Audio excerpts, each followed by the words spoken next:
Hey guys, what's going on? RetroGamer here, and today we're looking at the Powkiddy X70.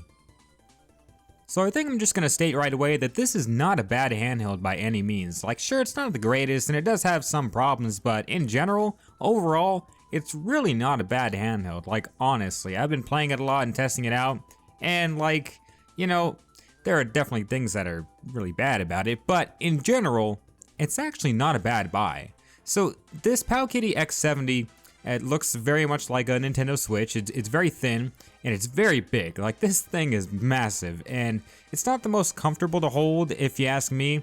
The buttons, I don't really like all the buttons and stuff, but the display is nice and big. It's 7-inch display, and you know, it's not really bad in terms of emulation either. Like, and for the most part, it plays everything pretty well. With PlayStation 1 and Super Nintendo games, it stutters here and there, but like, I don't see any like frame dropping. Like, it actually runs the games all at full speed, which is rather impressive for a somewhat cheap handheld like this. The really bad thing though about this, the really bad thing is the screen has very bad viewing angles. Like, you have to hold this thing upright. As you see with all the games I've been playing, you have to hold it upright because it will not be easy to see at all. You have to hold it just right. But only for certain games. Like, a lot of the PlayStation 1 games, you have to just hold it like upright.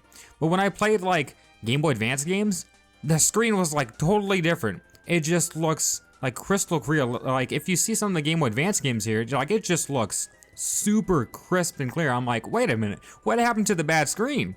So it seems like, in my experience playing it, and I played this thing for like, man, over an hour with recording, but in my own time, I played it for quite a long time, and like, it's just weird that like some games, the viewing angles just awful, but other games like the Game Boy Advance games, like, just make it look just super clean. So I don't know what that's all about, but you know, this is honestly not a bad handheld. It actually could be a really good buy depending on what you're looking for. The one thing people probably aren't gonna like, I've seen a lot of other people review this thing and they don't like how the screen's all stretched out.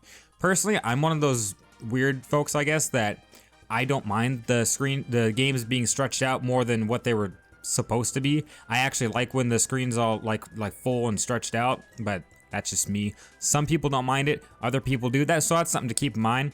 I did watch one review where he was able to fix the screen and like have it go scale and then full screen.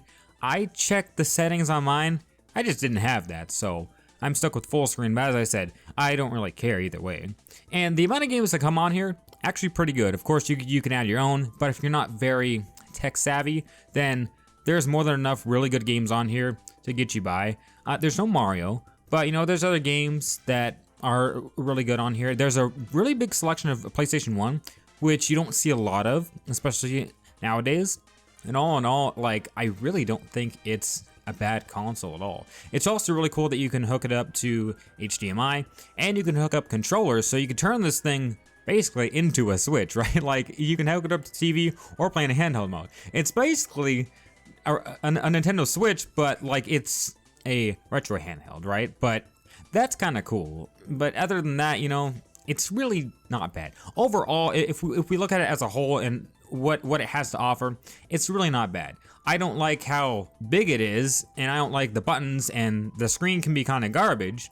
But if you take all those away, it's really not a bad handheld. If you're looking to buy it, it might be a good buy depending on what you're looking for. But the one thing I should mention, I almost forgot to mention this, the one thing that is actually kind of a downside is if you're gonna play PlayStation 1 games, not all of them are gonna be compatible, or they're just gonna be almost unplayable, because this handheld only has L and R. It doesn't have L2 and R2 triggers, so a lot of PlayStation games are going to be either unplayable or borderline unplayable. So that's really the only thing that I don't like about the handheld, is it doesn't have L2 R2. That is a downside. But that's all I really wanted to say on the Powkiddy X70. It's really not that bad of a handheld. Thanks for watching, see you next time.